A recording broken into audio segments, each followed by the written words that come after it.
I finally made my first VR game using Modbox VR. It's not very good and it lasts less than a minute. My ex would probably tell you that's my standard operating procedure. Hi, I'm Fast Lawyer. Today we're going to review Modbox 2.0 VR. It's available for all the major headsets. It normally retails for $15. Right now it's on sale, 25% off, $12.74 for the next 48 hours about. And this is a VR sandbox, not a VR engine. Very important distinction there to make. It's more like Gary's Mod versus being something like Unity Engine or Unreal Engine. There are certain pre-included game types you could make and modify with certain assets that are already there. There is some robustness to this sandbox. However, you will need to know the scripting language to make it anything more than just a simple sandbox that others would enjoy.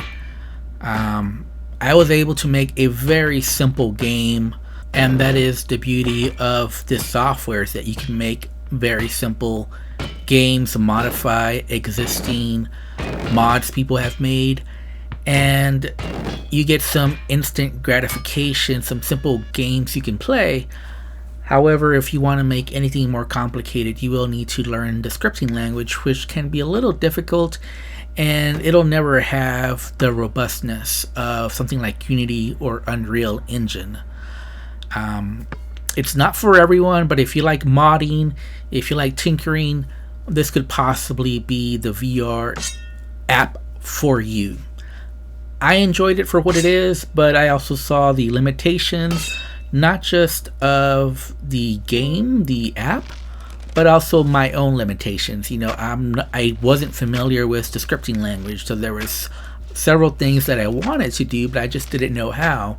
And also I didn't know how much of what I wanted to do was possible. So don't come into this game thinking that you'll be able to make a game from scratch. You'll be able to edit existing game types and make it to your liking within those limitations. So that's what this app is for. Don't go around thinking, this is a simplified Unity or a simplified Unreal Engine. It's not. It is robust in some of the things you can do with a scripting language, but you'll have to learn those things. If you don't learn those things, then you'll be very limited even what you can do with this limited game or app. Now this is running on the Unity engine, and for the most part it was running okay on my 1060 GTX. You can see the frames per second in the bottom left of the corner of this recorded video gameplay.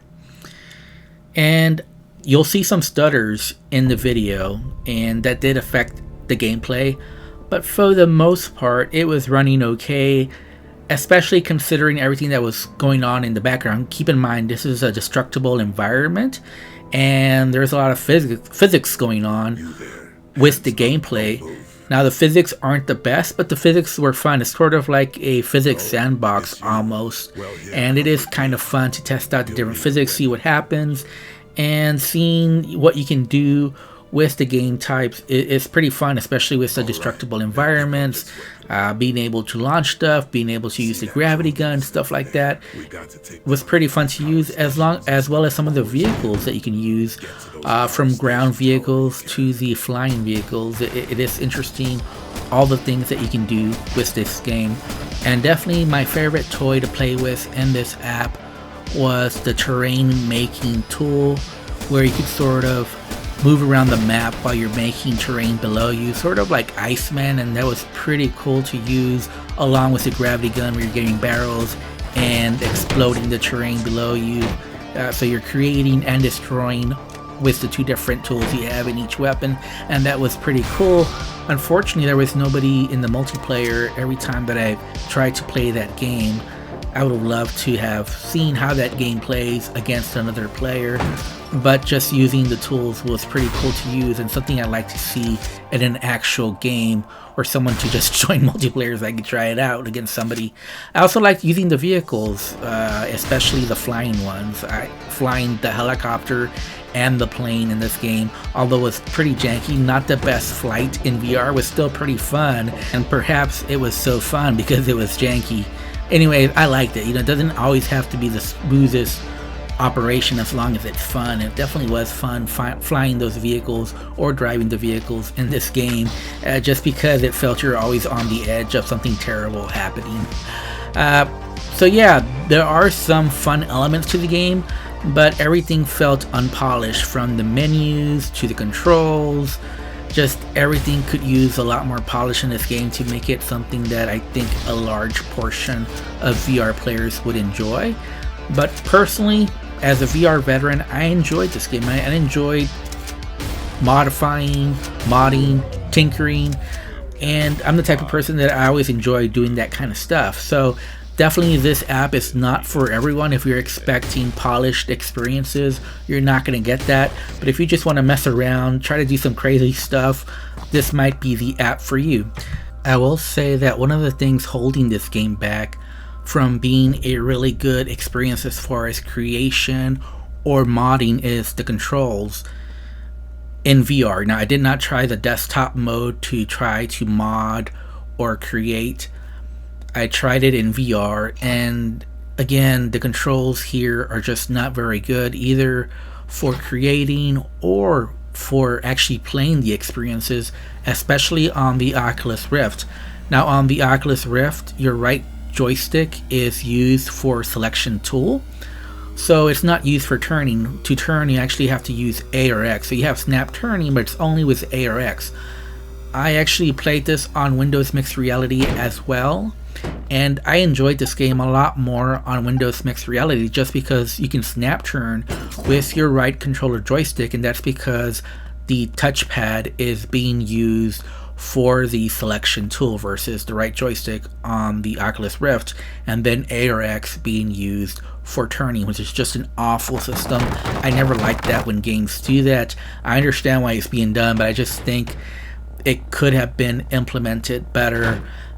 For example, maybe using A or X to bring up a tablet or something where you could pick your tools from there, and then just put the tablet wherever you want within your play space to make it easy to select and deselect tools. I think that would have been a better system than what they have now. So if you're not interested in modding or creation, you can just experience what the community has made, and there are a handful of experiences with the Modbox 2.0. And in the Steam Workshop, there's older experiences that the community has made, and those are fun to play around with. Just don't expect AAA experiences.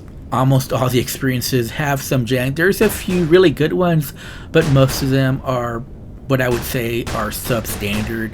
Sure, there's a few good ones, and you can just look at what people have liked. The most subscribed ones, those are usually the better ones.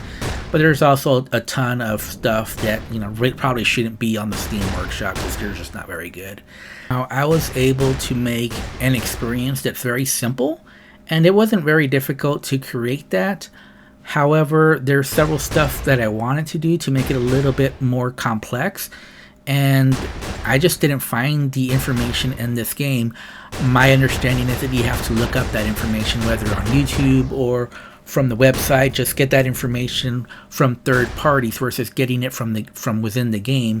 And that is one thing this game is really missing, is a tutorial to teach you at least the basics of the modding, of the game creation for this experience. At least tell you what the different functions are, at least tell you the basics of the scripting language, at least make something real, at least passably good. And there's just nothing like that in this game. It's probably its greatest failing. So if I have to rate this game, I would give it a 6.5 out of 10. I would only recommend it for those interested in modding, in tinkering, if you like that sandbox type experiences. Otherwise, I would pass on this. You will not enjoy it. I'm Fast Lawyer. If you liked my game, Don't forget to like, comment, and subscribe. Yeah, that's my game. Don't worry, I'm not going to upload it to the Steam Workshop. It's pretty bad. Anyways, thanks for watching. Have a wonderful day. Goodbye.